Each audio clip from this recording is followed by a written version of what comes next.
With a 20-year reputation for clean business, Matt Glynn at Code Property Group is the first choice for real estate on the Sunshine Coast and surrounding areas. I've known Matt for a very long time from a personal level and professional level, and he is an excellent real estate agent. He's professional, he holds a high level of integrity, he presents incredibly well, and has a huge amount of knowledge when it comes to the real estate industry. So if you are in the market to buy, sell, or simply get a valuation and find out more about your current property, then give Matt a call on 0404 315 066 or matt.glynn, GLYNN, at codepg.com.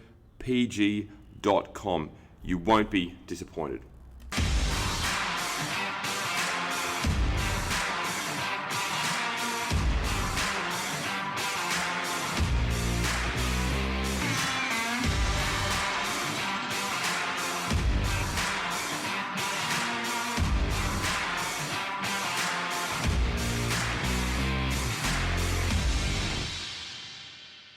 All right, we're back from India, another podcast.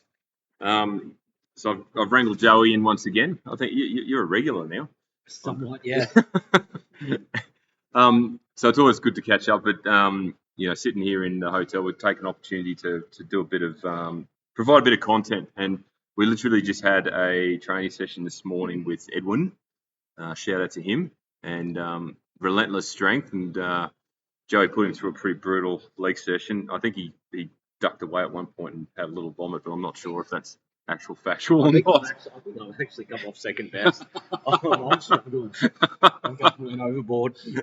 Yeah, well, you tried to big dog it, and I didn't try. I did. You did. Yeah, you did big dog it.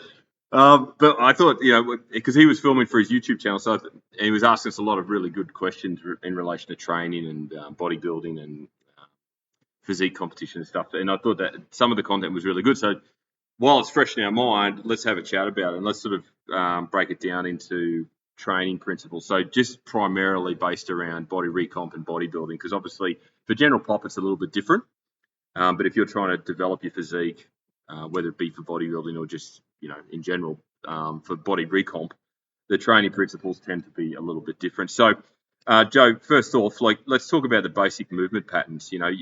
Often you'll see people write these ridiculously comprehensive programs that have so many different exercises, whereas a lot of the time, simple is best, right? Mm-hmm. The simplest movements are often the best. Get them right first. What's your take on that? Yeah, I agree. I think keep it simple, stupid. That's the KISS method. So keep it simple, stupid. That's what I always like to think. But obviously, if you've got someone who might be a little bit more advanced, then maybe the program does need to be a little bit more advanced. But I often find that let's say you have a horizontal pressing variation, a main horizontal pull variation, a vertical press variation, a squat pattern, and a hinge pattern. Mm-hmm.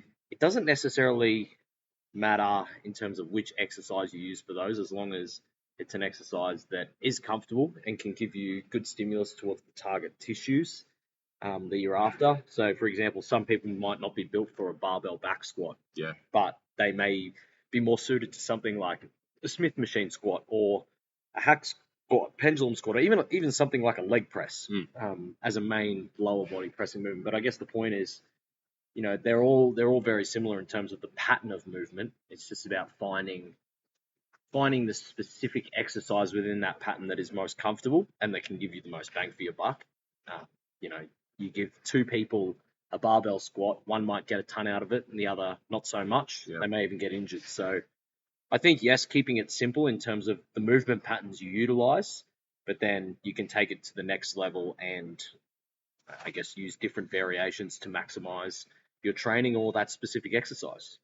That's a good point you raise, because, just because Chris Bumstead does exercise a certain way doesn't mean you have to, right? I guess it's really important that the approach and the program is very much customized, because you're built differently. We're talking about this today. You're obviously shorter than me. My levers are longer, so my movement patterns are different to yours. So my training programs will be different to yours as well, even though our outcome and our goals may be very similar. Yes. Yeah. It's just how we get there is a little bit different. Exactly. So yeah, just because I guess you see it on YouTube with someone who looks amazing doesn't mean their training, their program will work for you. It's got to be very much customized, and I guess that's where coaching comes in. But also, just seeking out the right advice at the right time. Yeah. Yeah. Absolutely. So moving on to another topic that actually came up today, and I thought it was a good piece, was overtraining. There is such a thing. I know, and I'm sure you've experienced this with clients as well over the years, where people really struggle to have days off. Mm-hmm. They really struggle to not go to the gym. But the point of a rest day isn't just to stop going to the gym. It's also very important in terms of recovery to enable progression, right? Yeah, absolutely. Yeah. Let's talk about that a little bit more. Give me some insight. Yeah, well, I think first and foremost, it's pretty hard to overtrain. I find that people, there's like, oh, when am I going to do a deload and stuff? It's like, for a good chunk of people, even competitors, they just don't train hard enough to warrant a deload. So if you're not somewhat of an advanced trainer, or you haven't taught yourself to really, really push your actual limits in the gym, then you may never become overtrained, or you may never need a deload. But I think there are some people on the other end of the spectrum of this that they just way overdo it, and they have a relationship with the gym, and it thrives on the more I can do, the better. Whereas sometimes less is a little bit more with this. Mm-hmm. If you can't recover from that stimulus, then you're not going to create adaptation, or you're not going to create new tissue, which is the adaptation we're after. So I think teaching yourself to, I guess, instead of training 6 to 7 days a week, maybe train 4 to 5 days a week, and you'll be able to lengthen out that program for significantly longer, and you'll be able to recover better, and you won't have to deload as frequently, you won't get injured as frequently, you won't get sick as frequently, and therefore you'll have more of a net positive to your training. But again, like in the grand scheme of things, everyone's very different. Some people get, I guess, overreached or overtrained a little bit quicker than others. Some people's recoverability is a little bit lower, and that can be relying on a variety of factors, whether how much someone sleeps, how stressful their job might be, how physical their job might be. So there are a lot of factors that go into it. But yeah, I guess my main point is you will need a deload at some point, or you will need to learn to pull back at some point if you're someone that trains hard. Yep. Because eventually something's going to give, and you want to be able to take, I guess, a week or two easier, or take a week or two off by choice. You don't want to have to be forced into it, because that generally means you're going to be sick, you're going to be injured, or you're going to be so mentally fatigued that you're burnt out. So I think just be smart. Like, obviously you want to train hard, but you also want to train smart too. Well, you're being proactive, aren't you, rather than reactive? So if you're proactive in the training space, whereby you're scheduling in your deloads accordingly, you're taking rest days accordingly, you're mitigating that risk of injury, because no one wants to get injured, because then you have to take time off the gym. Yep. If you have that strong relationship with the gym where you train regularly, you really enjoy it, and you'll keep going back, and then all of a sudden you've hurt yourself where you can't train properly or to the level you want, that's going to play with your head even more. Yeah. So yeah, I completely appreciate your point. That's a really good thing. Now, you touched on adaptation in training, which is a good segue to the next point I was going to raise. In that, and I'm sure you've had this before, where people have gotten bored of their program in a very short space of time. 3 to 4 weeks in, and they go, "Look, can we do something new? Because this is getting boring, or I'm losing motivation." But the point of the program is to get better at those movements. So, I've written a note here, boring is best, and often the mundane is the best approach. And I go back to the original point about the basic movement patterns.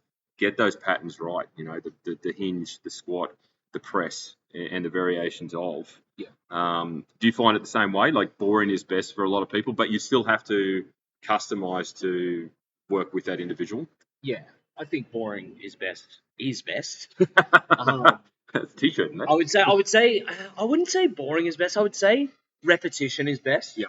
Your programs don't need to be boring or plain, but you need to accept that you need to do this for an extended period of time. So I'd say repetition is best. And I think if you're someone who gets, anywhere between 2 to 4 weeks into a program, you're like, "Oh, I'm bored, can we change it up?" I think you're focused on the wrong things. Yeah. I understand that not everyone goes to the gym for the same thing. Some people go as a mental stress relief. Some people go from a health perspective. Some people go from a fitness perspective. Some people go to be bodybuilders. Yep. But in the context of bodybuilding, you need to, like you said, you need to create adaptation. We want to create new tissue. And if you're changing movements all of the time, then you're basically having to restart every time. And if you're bored, you're focused on the wrong stuff. You should be excited about progressing on those same movements. Because I can guarantee if you keep changing your program and you're like, oh, yeah, cool, it's exciting, it's new, that's all well and good, but you're not going to be excited about your gains because you're not going to make any. And again, like we come back to like overtraining before. This is another way you can get injured. Yeah. By changing your training all the time, and because you're not gonna get better in terms of skill at these movements either. So yeah, I think repetition is best. I would put it that way. As a bodybuilder, you need to accept, or someone who wants to be a bodybuilder, you need to accept that you may need to do the same thing for an extended period of time. Now, of course, we can, utilize different variations of movement. For example, a flat chest press. One training block, you could do flat barbell bench press. Then you could do a flat dumbbell bench press. Then you could do a flat machine press. You could do a flat Smith machine press. So there are a lot of variations you can do of a movement. But for the most part, we need to have these similar movements for extended periods of time. So yeah, I guess my point would be like, program doesn't have to be boring, but you need to accept that repetition is going to be, that's the sole focus of a program, is getting better at the same thing over an extended period of time. Create more adaptation, you create more hypertrophy to target tissues. Yep, I totally agree. And if your goal is to be a bodybuilder, if your goal is to change your physique, if your goal is to lose weight, these are some of the things. We often have to accept change in the way we do things, because prior to that, what you were doing potentially wasn't working. So the opportunity to try something new under the guidance and direction of someone experienced can present the results. But as you said, with frequency and time, that adaptation can occur. So that's a really good point. You don't just change your job when you get bored of it. No, because absolutely. You want to make money. You keep changing your job all the time, then you're never actually going to make any money. No, so that's exactly right. In fact, within your job, you get better at your job looking for a promotion or another advancement, don't you? Correct. So this is exactly sort of the same thing, just a different way of looking at it. So today, obviously, we went down the path of presenting a little bit of training intensity, or at least you led the way in that respect with your big dog leg session that you did. But training intensity is, and you touched on this earlier, training intensity is something that a lot of people certainly don't realise. I said on the video, I think you were training at the time, we often don't know our ceiling, or what we think our ceiling is. Our actual ceiling, our actual limitation is 10 or 50% above that, and it's not until you're actually pushed or you train with someone who knows what they're doing that you realise that your intensity and your level of training can actually be improved significantly. So, yeah, in terms of someone training, just following a program, doing their own thing, obviously, I think you and I work the same in terms of using the RPE as a means to dictate intensity. What's your advice, or what's your take on someone trying to achieve better intensity in their training so that their outcomes are achieved? That's a good question. You can utilize all the things, like obviously something like your arousal state is really important as well. So good point. If you have a higher arousal rate in the morning, or in early afternoon, or in the evening, you need to try and train around that. Other things you can use is music. Like, for example, today I knew that I was gonna get down and dirty with a couple of sets, so plug my music in and put on Taylor Swift. Yeah, that's it. Bit of T Swift. Leave Tay alone. No, but in all seriousness, what I like to do is when I'm coming up to a really tough set, is I try and create as much noise in my head so I can't think, because your brain is always going to give up before your body. You're going to convince yourself that you can't do any more before you actually can't do any more. So if I can create so much noise to the point where I only have the capacity to hear the music and feel my body, I know that I'm going to be able to push it as far as I can. So that's one tip. But I think it's something you develop over time as well. like as you get better at training and as you get stronger at training, you get better at assessing, where you're at on the RPE scale. You get better at, like, in that context, what I mean by that is you get better at determining how many more reps you had in the tank. So you get to the end of the set and you're like, all right, cool, yep, I can do another 4. Yeah. Because people get to the end of a set and like, wow, that was hard. It's like, yeah, it was heavy, but you probably had 5 more. Yeah. If I always say to people, like, if you're doing a set that's above 12 reps, I can almost guarantee that at the end of the set, you got 1 to 3. Yeah. Obviously, when it's heavy and it's maybe sub 8 reps, mechanical failure is very different to muscular failure. But yeah, we achieve muscular failure a lot later than what we usually think. Yeah. So I think just being honest with yourself is one thing as well. Absolutely. And getting a trainer can help you fast track your ability to determine how far you can really push yourself. And obviously you want to get a trainer that can push you to the point of, your limitations, but also do it in a safe manner too. Yep. Don't just get any old cowboy. Pump out 50 reps. Beat the shit out of you. But yeah, you want to be able to do it in a smart way. But yeah, I guess just it's something you'll develop over time and you get better at. Like when I first started training, I didn't know. Like, no, I'm like, you don't know what you don't know. Do I stop now because it's burning a little bit? Do I stop now because it gets a little bit challenging? Do I stop when technique gets broken down? Like, where do I draw the line? Absolutely. So, and after probably a good 2 or 3 years of training, that's when I started to really be able to go to the next level in terms of intensity. And sometimes what's underrated is thinking about something that fires you up, or think about something that someone said or someone did to you. I don't try to advocate getting angry in training. I actually try and keep myself relatively calm. Yep. Obviously, aside from like really loud music, but my mental state needs to be calm and clear. But for some people, they need to get angry, and they need something to fuel them. So yep.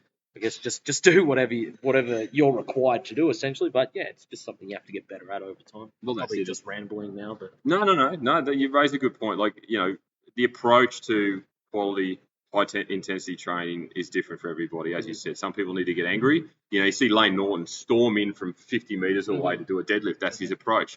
Whereas others, like yourself, are really calm. And it probably comes down to the way you accumulate your energy into that lift as well, right? I remember watching Eddie Hall pick up that 500 kilo deadlift, the world record at the time. He was as calm as anything when he went in. He just came in, sniffed his salts, lifted it up. Yeah. Whereas others will storm in and do it. So the approach obviously is different to others. But, in terms of achieving that intensity, like you said, and I was exactly the same. When I first started training, in terms of progressing towards bodybuilding, I didn't know any better. You just train thinking, this is what it is. But there's so many levels to achieving.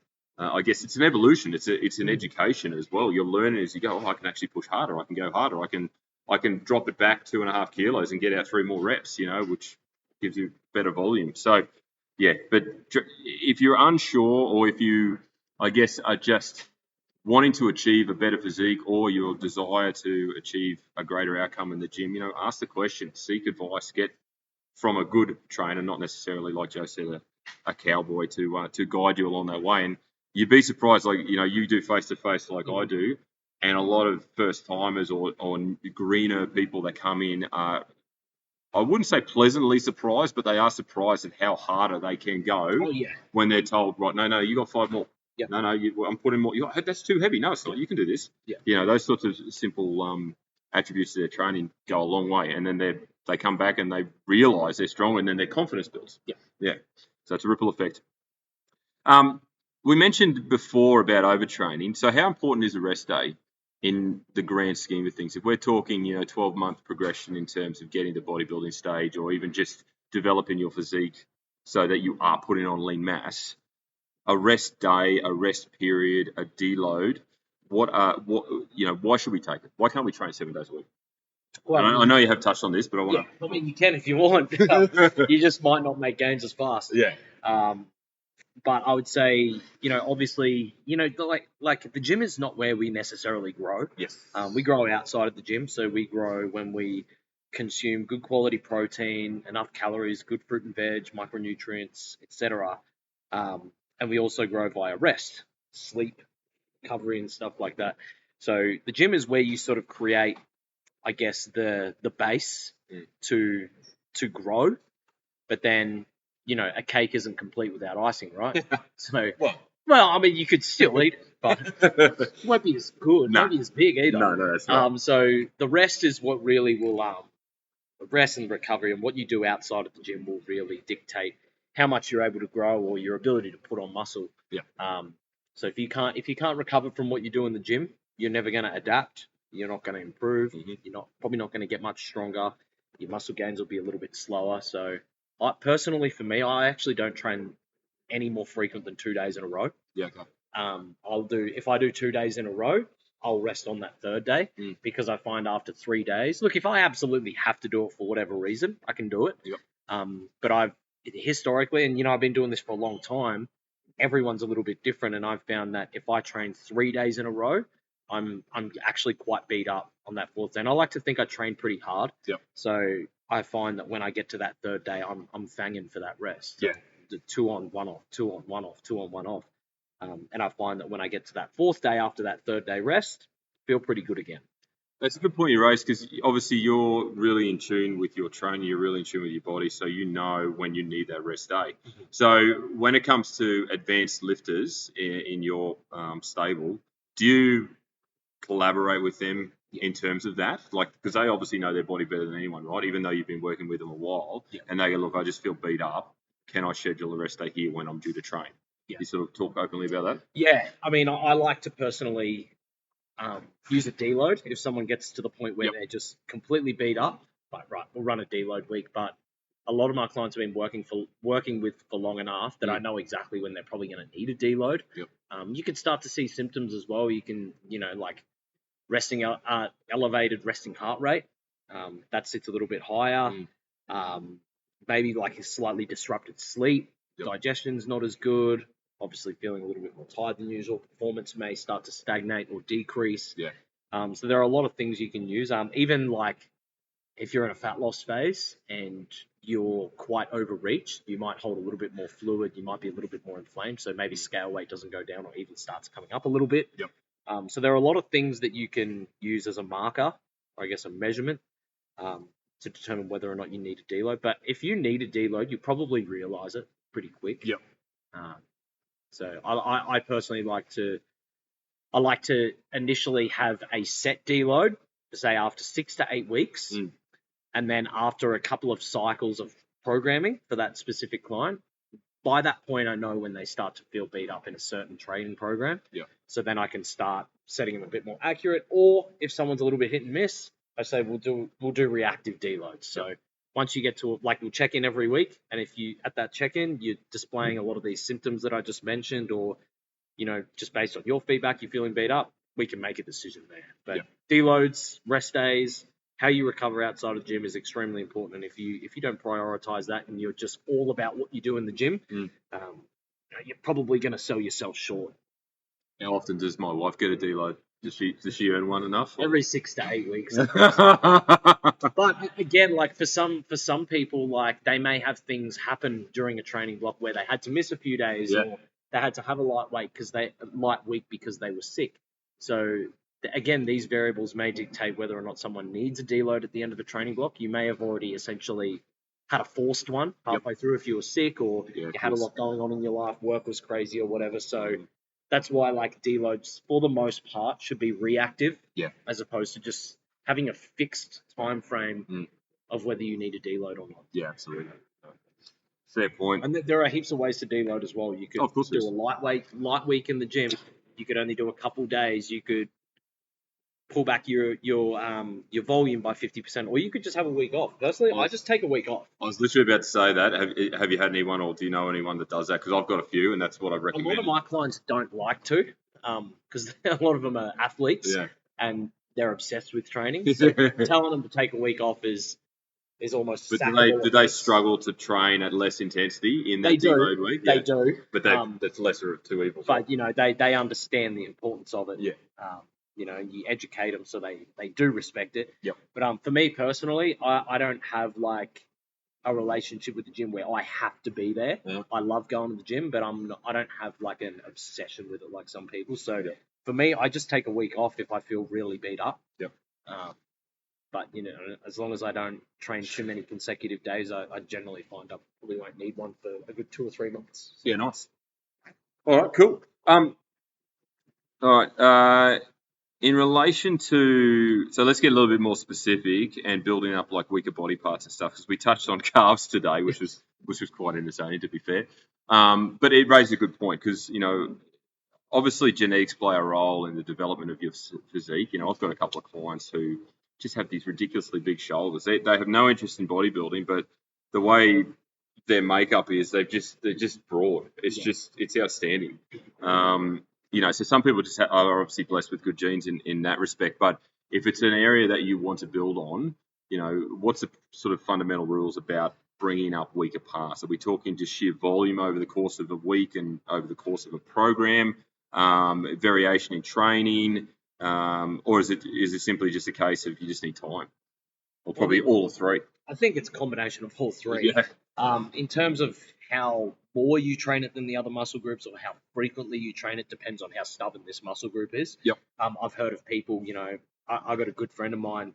He really struggles to develop his arms. He's got a huge chest. He's got a huge back, huge quads. Every other body part is pretty solid, but he really struggles to grow his biceps and triceps. And he got to the point where he was having to train them 5 times a week. Really? Now, obviously, the volume per session does need to come down to facilitate, recovery day to day. Absolutely. But he was training arms every day at one point, and it did help him.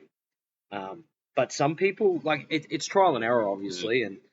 But I always say, maybe, if you've got, let's say you've got weak hamstrings, right? And they just don't develop well. Maybe pull your quad training back by, 30 to 40% and whack that 30, 40% of volume onto the hamstrings. Because obviously volume isn't something that you can just tack on here and tack on there. Think about it as you've got a jug of water and you've got 5 cups. Yeah. There's only so much water that you can pour out. Yep. So maybe, a little drop into here, a little drop into there, a big pour into this one. So, yeah, if you've got shitty arms, but you've got a really developed chest, consider pulling your chest training back and then dedicating more of that volume to arms. And obviously a higher frequency is going to help as well because you're stimulating that muscle more frequently. So you're activating, a lot more, I guess, abilities to grow in that respect as well. So yeah. Yeah. What about I touched on it today, training say as an example, a lower body part on an upper body day. Yeah. You could do that. Yeah. So you could do, if you've got really bad rear delts or really bad triceps, you could throw in 3 to 4 sets of triceps before you hit your legs or after you hit your legs. Another thing as well is if you've got a lagging body part, for example, like I said before, if you've got shit hamstrings, but you've got really good quads, do your hamstring work at the start of your lower body days. When you've got more energy and more time to put into it, and then you can just sort of smash out your quads and do what you need to do. But yeah, it's all about prioritization, I guess. Yeah, absolutely. So that leads into another question about the program. I will also note as well, sometimes you might just not be training a muscle group hard enough. Yeah, good point. Most people's shittest muscle groups or worst muscle groups are the ones they don't like to train. Every man and his dog loves to train chest. International chest days every day, right? No, I'm actually the opposite. I love training back, and my back is a lot more developed than my chest. Yeah, right. I dislike training chest. You're one of few. I don't have a very well developed chest, and that's my fault because, if I'm on the fence about what I'm going to train on any given day, I just do some chin-ups and some rows. It should be right. I guess it's better to have a good back than a good chest, in my opinion. Is it? Okay. On stage, anyway. Well, that's true. Yeah, it's a lot of back poses. Typically, when most people get to the back, they're worse than they are at front. That's true. Absolutely. But sometimes you just got to train it harder or just not skip it, e.g. calves. Yeah. People just skip their calves because they're stubborn, they're not going to grow. Actually, they will grow. Yep. I've forgotten what the question was I was going to ask, but... No, I hadn't written it down. But you mentioned about weak body parts and the fact that an individual doesn't generally like to train them. So segue from that, and people have certain exercises they don't like to do as well, right? Have you ever had that where a client, look, I just don't like that. I don't like training leg press. I don't like squats. And it's not from a sheer point that they can't do them. It's just that they're probably not good at them and they feel inadequate doing them. Yeah. So in terms of that particular situation, what's your advice? Well, for a lot of my clients, I say if you really, really don't like training legs, come in and do them with me every week. Yeah. Because that way you don't necessarily have to get your ass off the couch, get in the car, drive to the gym, and motivate yourself to do it. Yourself out of it. You've got an appointment with me. You're going to come anyway. Yep. So essentially, that's one less session you have to hold yourself accountable for. I got a few clients. I'm like, right, what do you hate to train the most? Shoulders. All right, cool. We're doing delts every time you come in. Yep. And yeah, sometimes just accepting that it just needs to be not just being disciplined. I know it's not really helpful, but sometimes you just got to sack up, man. Like, you just got to sack up. But yeah, maybe hire a trainer to train those muscle groups with you. So I guess, or get a training partner. Oh, it's a great idea. Yeah, it's a great. It does help. It does help, absolutely, particularly if they're more experienced than you are. But because you weren't going to do legs today. No, I wasn't. No. But then I was like, I'm going to jump in and hit some legs. I know. And you couldn't help yourself. I could not help myself. No, I thought, no. Well, if you can do it, I can do it. What was I going to talk about now? I've forgotten again. You keep distracting me with your statements. I'm sorry. That's all right. We're very unprofessional here. No, so in regards to obviously the exercises that an individual doesn't like, often it's just like I said at the top, it's a case that they don't perform it well. Maybe they're lifting great on other exercises on that same day, but that particular one just challenges them more. Often I'll have the discussion with the individual and say, look, just give it a few more tries. You know, the confidence you build from mastering an exercise is unparalleled in my opinion. Sure. You know, you can really develop some significant confidence. And like leg press is a prime example for me. I used to hate it. I hated it.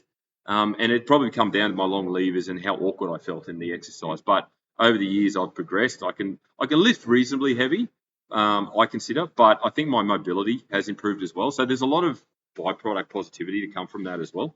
Experience the difference with Matt Glynn at Code Property Group. With a 20-year reputation of a clean business, Matt is your guy when it comes to all things real estate. Make sure you give him a call now on 0404 315 066.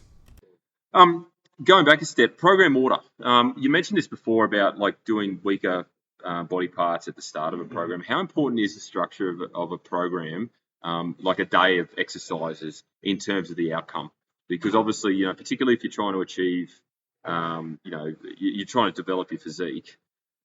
As you progress, and if we're achieving maximum intensity or close to, obviously fatigue's going to kick in, you know, halfway, 3/4 of the way through. So the structure of the program is going to be fairly significant, right? Yeah, absolutely. Yeah, 100%. What's your sort of go-to in terms of that? And obviously, you know, again, it has to be customized to the individual. But do you have some sort of rules of thumb that you follow? Yeah, I do. So I try and nominate the most challenging exercises or the most, I guess, like energetically expensive exercises first. The ones that are going to require you to have the most, I guess, mongrel about you.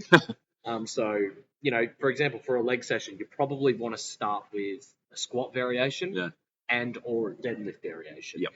You wouldn't want to be doing, you know, 3 sets of, you know, 8 to 10 hack squats after you've done a ton of lunges, a ton of leg extensions and leg curls. So I would put your more energetically expensive, lack of a better term. That's a good way to put it. Yeah, exercises earlier in the session. However, if you have a shitty muscle group or body part, put that at the start and dedicate the majority of your energy to trying to facilitate, you know, more stimulation in that area as well. You know, I believe that's probably the most efficient way to do it. Everyone might have their own take. Like, you know, for example, you could utilize a pre-exhaustion method to make a certain you know, muscle group within a movement work harder. Yep. So if you fatigue the hell out of your quads before you do, say, like a leg press, your glutes might have to do a little bit more of the heavy lifting because your quads are so fatigued. So there are little nuances to that, but I think exercise order, if you're someone who's really prioritizing their performance and muscle growth, I think it matters. Yep. I think it's more significant than a lot of people think. Now, obviously, if every now and then you have to go off course because you can't get on a certain machine, Yeah, that does happen. or the gym was busy or whatever, it is what it is. I'm not saying hold up your session for 3 hours because you can't get on something. Yeah.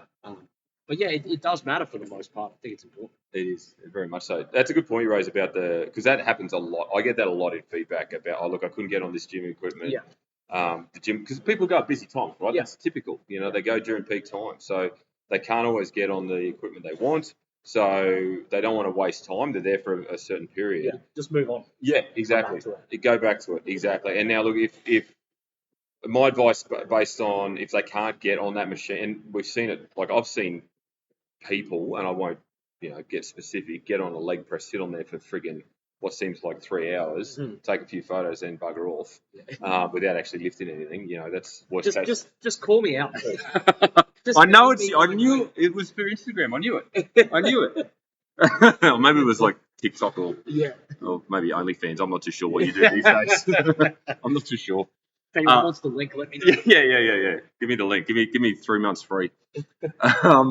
But there's always the potential for an alternative as well. So as the individual gets more educated in their training, they understand their body better, the movement, etc.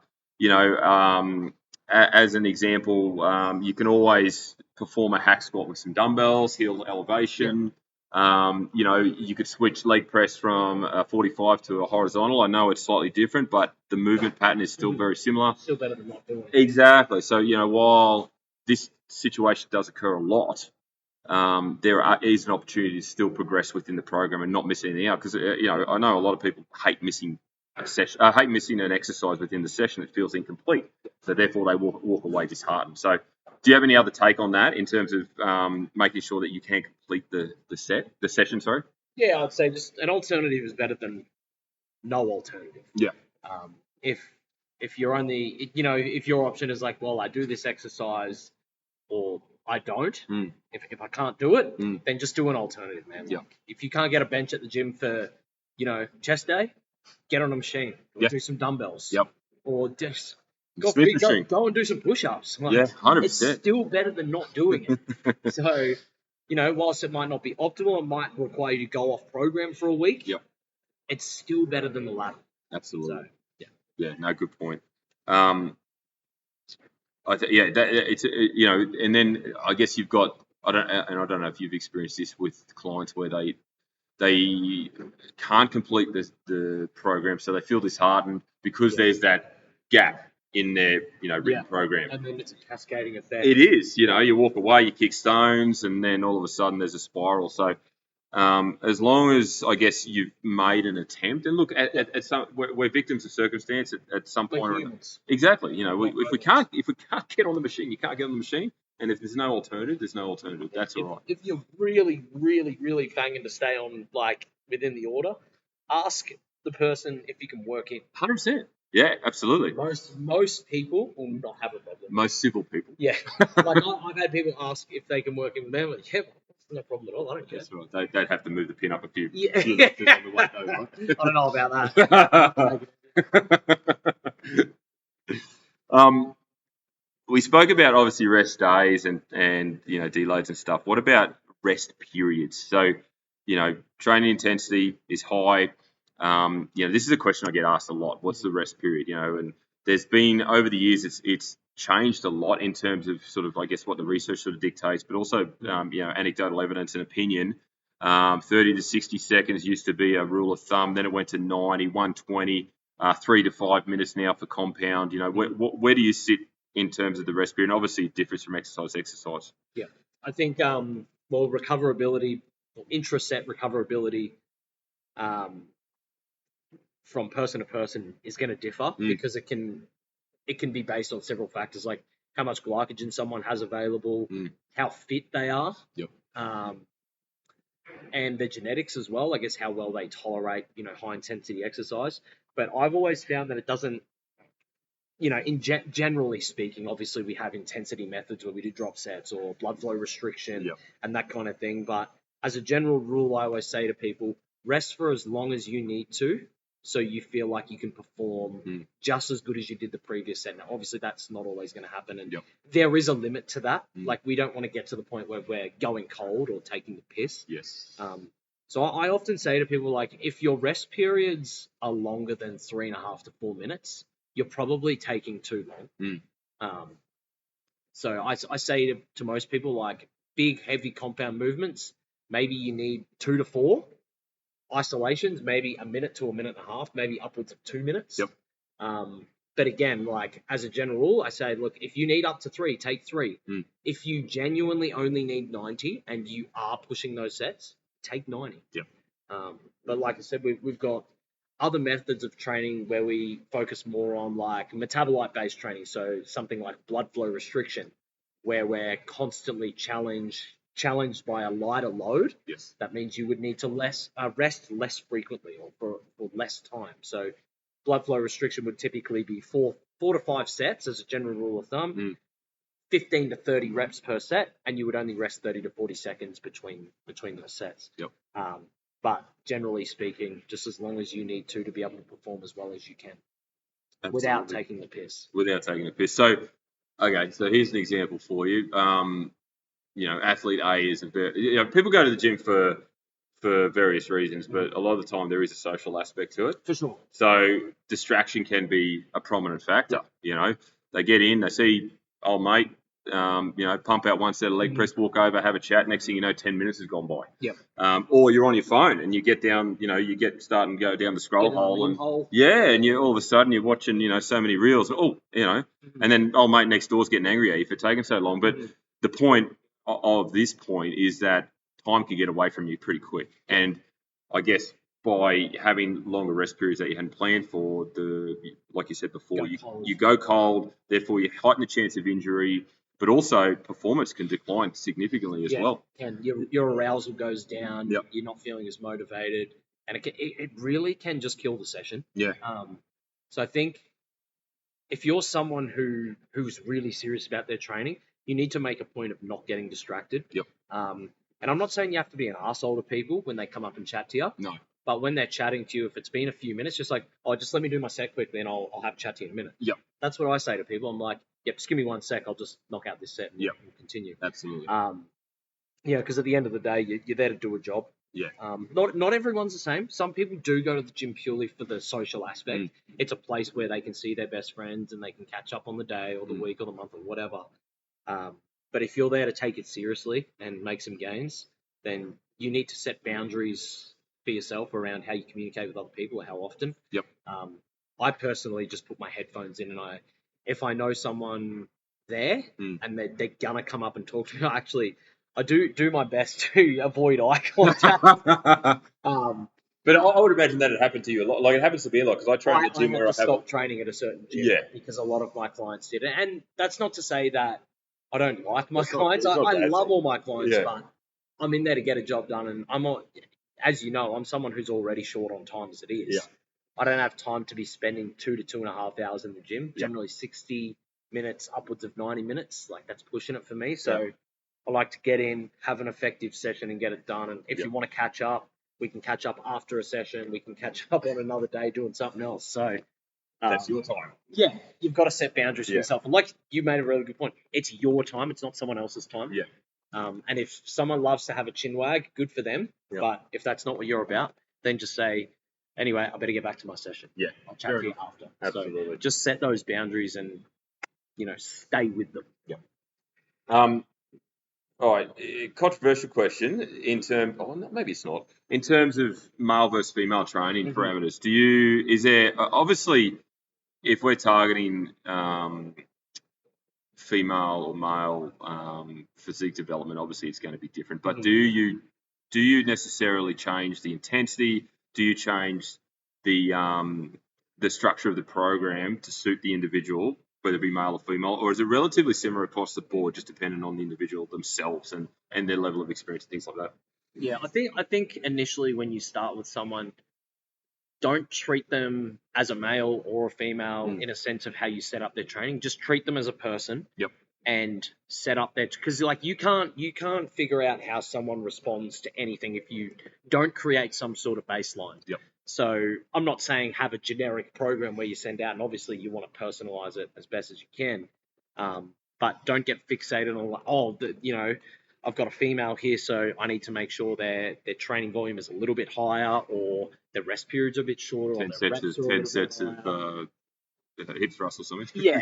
So I think first and foremost, you just need to assess what they respond to, and then make adjustments based on that. But I will say there is a little bit of data to suggest that females tolerate, their time to failure or their RP or whatever it is, how it was written, they do tolerate higher reps a lot better than men. Yeah, okay. So once they break past something like a 12 to 15 rep, they can typically go further than a male. Well, the argument is that their pain tolerance is higher too, isn't it? Yes. Yeah. Yes. So shout out to the ladies out there. Y'all are tougher than what society makes you out to be. I've also found historically that girls, even with equivalent intensity from man to woman, I find that girls actually recover a little bit better and tolerate more volume better. That's just something I've observed over the years of training.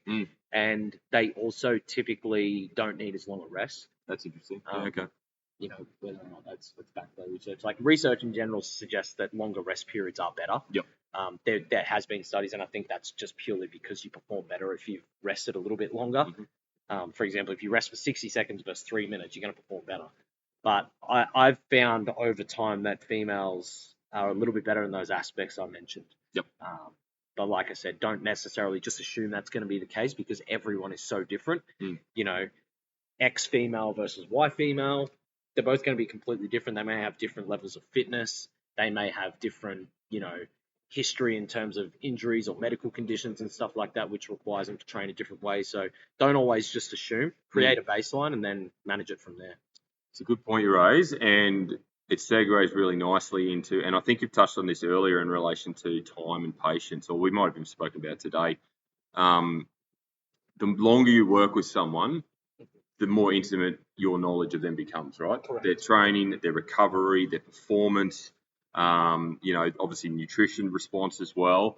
I've experienced in the past, and I know you would have too, well, I'm guessing you would have, where clients have pulled the pin after, I don't know, a month, 6 weeks, 2 months, 3 months, because they're not getting results, or they're not seeing the results they potentially expected to see. Whereas we know that this is a long game. So what's, your advice in relation to that? And even if you have to have those conversations after a period of time where people are sort of wavering, or they're on the fence, or, they're just not seeing these massive results that they kind of expected. Do you talk to someone in the initial consultation process or in the first few weeks of engagement where, this is the situation, this is the reality, we need to establish a baseline, we need to establish some history, some data, some metrics before any potential change or weight loss or physique development will incur? Yeah, I think just making the client or the future client aware that this is a long game. And, like you said, like the longer we work together, the more efficient we're going to be able to be, the more results we're going to be able to get. Yep. And I think that's why you need to be diligent in your research of finding someone to work with, because it shouldn't be something that has a quick turnaround. Yeah. You don't want to spend 2 months with a coach and then realize that they're not for you and have to move on. So do your research, because 2 months is not long enough. No. If you expected the world in 2 months, then no one got it wrong except for you. Yeah. Your expectations are what killed that coaching relationship. So do your research and make sure you hire someone that you're comfortable with and that you can stay the course with, because you're not going to get significant results, in any aspect. Yep. That are at least somewhat, I don't want to say sustainable, because every result we create doesn't need to be sustainable. Like when you diet for a show, that condition doesn't need to be sustainable. No. The way you diet for a photo shoot doesn't need to be sustainable. When you're training for a marathon, that fitness level does not need to be sustainable. But I guess something that you can just keep doing for a long period of time. So, yeah. Have you experienced a new client? Obviously, they engage your services. You write them their first, or maybe it might be the second program, and they've kind of had a holy shit moment where the reality of what's required in terms of the training kicks in and they're on the back foot, and then you've had to have a discussion regarding, well, this is what it is. This is the level that we train at. Yeah, I mean, I've been doing this for 12 years, so I've seen just about every situation you can imagine. Some really, really cool, some absolutely awful. Yeah. I think, and like I said, you have to be open and transparent in that initial conversation. And that consultation is, you need to make them understand and make them aware that this is a long game. It's not something that is going to happen in 3, 4, 5, even 6 months. Like, we're here and we're here for the long haul. If you want to create X physique, you need this many years. So I guess just making them aware and being upfront with the expectations. And look, if someone gets a couple of months in and they're not seeing any change, then the conversation doesn't need to be, well, you just need to be more patient. The conversation needs to be like, all right, well, are you following the plan? Are you working hard? Or as a coach, you need to look within yourself and say, like, all right, well, how could I potentially be a better coach? Is there anything that I think that I can change here? It's, like, people are always quick to say, oh, well, the client didn't follow it. It's like, that's not always true, man. Like, maybe there's something different you could have done as a coach. Maybe you could have paid more attention. I find that a lot of coaches out there don't pay attention, man. Like, I've had some people come to me like, I was doing this, and this. And it's like, oh, it didn't change for 6 months. I'm like, shit. Like, so, it's not always blame the client or blame the coach initially. Sometimes there could be both things together. Collaborative. There's certainly times, I look back where, at certain situations, like, oh, I wish I did this differently, or I wish I cut calories with this client sooner, or I wish I refed this client sooner, I wish I did this program with them, I wish I deloaded them earlier. Like, there are so many things that I think as a coach, I know we're getting a bit off topic here, but I think as a coach, you need to be self-aware and you need to, always give yourself a chance to reflect. Like, for example, if I have a client finish up with me, not for, it doesn't have to be a specific reason, even if they're just like, all right, I've achieved my goals, I'm happy, I'm going to move on to another phase of my life. Or, like, you've got to sit there and say, like, all right, what could I have done better to maybe even keep that client a little bit longer? Someone maybe didn't get the results that they were hoping for, and maybe that wasn't your fault, but still, you need to be able to sit there and say, like, all right, well, maybe it wasn't my fault, but is there anything I could have done better? So it's always important to reflect. It's the opportunity to learn, isn't it? We're not, no one's perfect. We're humans. Like I always say, we're humans, we're not robots. We don't get everything right all the time. So, and I spoke today to, in that interview with Edwin, I said, L doesn't have to stand for a loss. Yeah, I like that. L is for lessons. Yeah. Or in dodgeball, L for love. But L for lessons, and you don't learn a whole lot from winning. Yeah. You learn how it feels, so you get addicted to it. That's right. But it doesn't necessarily teach you how to improve. It doesn't teach you adversity. So, take your L's and learn from them. So always reflect. Are you looking to shed a few kilos, change your composition, improve your relationship with food, increase your strength, or simply just have a better accountability level? Then maybe coaching is for you. I now offer online coaching in a number of capacities, from week to week, fortnightly, monthly, and of course nutrition-only coaching. So if you are interested or want to know more, simply jump on paulsbodyengineering.com or simply send me a DM. Absolutely. Well, you gave a good example where someone may win their pro card quite early, get complacent, come back, and then get smoked because they've lost that hunger, right? Yeah. Whereas you keep learning, you keep trying, you keep grinding, it's going to make it significantly. The wolf climbing up the hill is always hungrier than the one up there. There we go. It's another analogy. And I could go all day. Oh, no, you could write a book. And just going back to the the things you learn along the way, I'm sure you've had moments where you've analysed Monty's program and thought, what I could have put in 10 more sets of leg press and things like that, right? She's not even listening to me. She's in the room, but she's not listening. She'll have to listen back. The lights are on, but no one's home. Yeah, it's okay. We'll wind it up there, Joe, on that funny note. Yeah. I've started introducing another question at the end, because you remember, I think the very first one we did, which was in Bangalore, I think 2 years ago. Yeah. It might have been. Yeah, and I asked you, obviously, who you'd have to dinner. So I've changed it around a little bit now. And this is a question without notice, of course. What would be your fight song?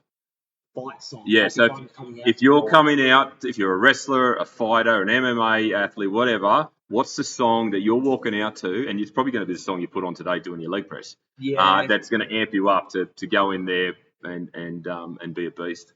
Well, I think when it comes to music, like I music fascinates me, and Yeah. I have different musics for different moods, like a lot of people probably do. But there might be certain songs that fire me up that you'd listen to and be like, "What the fuck? What's wrong with you? Like what? There's no way that fires someone up." I think it's sometimes it's the story of a song, right? Yeah. The and lyrics more so than the. And I say this to my fiance Lisa all the time, like, "Oh, I love this song," and she's like, "Why?" I'm like, "Well, listen to the lyrics." She's like, "Oh, I never listen to the lyrics. I just listen to the tune of the song." It's true, because every time she tries to sing, she gets everything wrong. I'm like, "Please just stop." She doesn't listen to these, does she? She's just copying L's here. But I would say, that's a tough one, because I'm about to go in and get the absolute shit beaten out of me. Well, you never know. You might get one in early. Yes, maybe they forget how to fight. Yeah, you never know. No, geez, that's a really good question. I would say, yeah, maybe I would go the one that I listened to today, which was "Dope" by Debonair. Okay. Yeah. You reckon they'd do it for you? They get you through the first round? Yeah, maybe. If I make it through, yeah. The first minute of the first round, maybe. I don't know. That's a really good question. I don't know. I know. I'm giving it to you without notice. So Maybe something with a bit of rap, actually. yeah. Yeah, like this song. There's a song called "Bron" by Benny the Butcher, which really fires me up, and it's a little bit more of rap. That makes me feel like get in a mood of like a bit of a badass. So maybe that, but All I want to do is win by DJ Khaled, something like that, maybe. I hate that. I can't stand that bloke. Him and Pitbull, man. If you have to announce your name at the start of every Oh, well, song, what about Jason Derulo then? I don't like him either. Do not like him either. I don't dislike him as well. Like, on that note, like DJ Khaled, every song he yells his name and says another one. Yeah, another song that you've ruined. We don't need to hear it. We know that it's you. We know it's you because we've pressed play on your song. Yeah, so I can't really listen to that bloke. It's good for him for having a successful career. Yeah. Outstanding. I'll wind up there, mate. Thank you very much once again. What about me? Because no one would ask you. You're the one doing the asking. No, and that's true. You matter. I appreciate that. Thank you.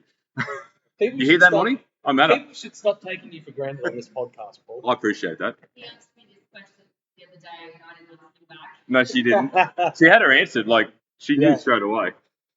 Well, when I did the NBA Pro Show, we had to pick a song, right? So that would have probably been it, and that was "Fortunate Son." But it was the collaboration between the Foo Fighters and John Fogerty. Yeah, I really like that version. So I am old school, man. I like 80s and 90s I know, rock. you're old. Yeah, yes, I am very old. You don't have a choice. No, I don't have a choice. No, I don't. I'm trying very hard in the gym because apparently that's like the fountain of youth. But it's not working. So we'll wrap it up there, mate. Thank you once again for your insight, your content, your knowledge. Very insightful.